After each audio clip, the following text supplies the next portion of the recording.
Yine bu Kudayış'ta yurdumuzda bütün Türkmen halkı var. Ay berekeli ya. Alamet koşun. Ay mana diye. Yani bilece tam dedik oluyor mu? Bütün yurdumuzda Kudayış'ta Kurban Bayramı toylanı otuyor.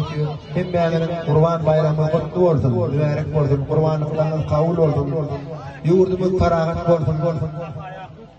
Arkada terdarımıza bütün Türkmen halkımıza bağıtçarlık, sağlık, ağzı birlik, arkadağımızın alıp barayan, arkadağlı terdarımızın alıp barayan, il yurtlu bekliyetli işlerin elmeden ve ravaşlıkları beklerlerine tüytürümüzden ardı ediyen. Çağa orada ben yanına geldim.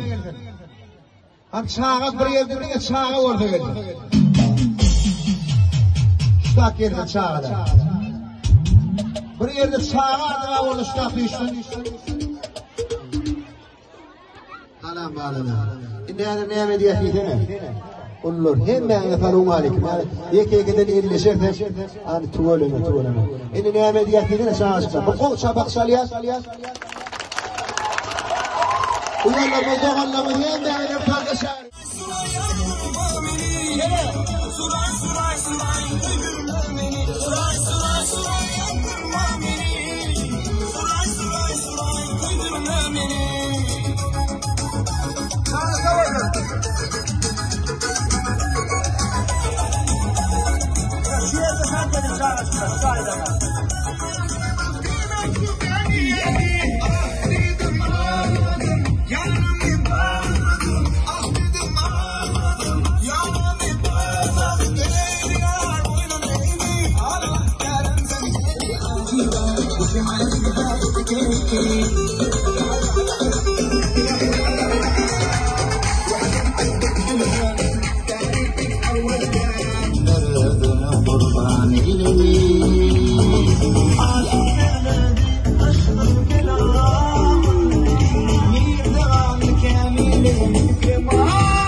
Bye bye bye bye bye, hayana bana, bu gece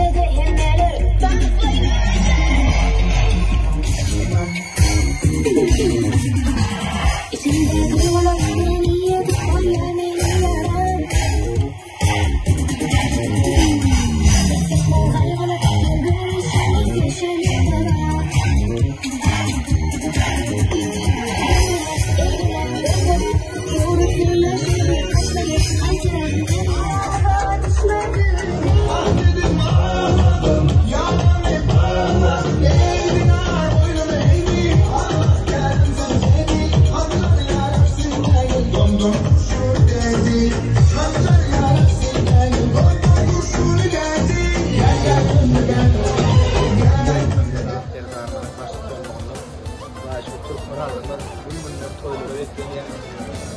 olsun, bu kovullar, bu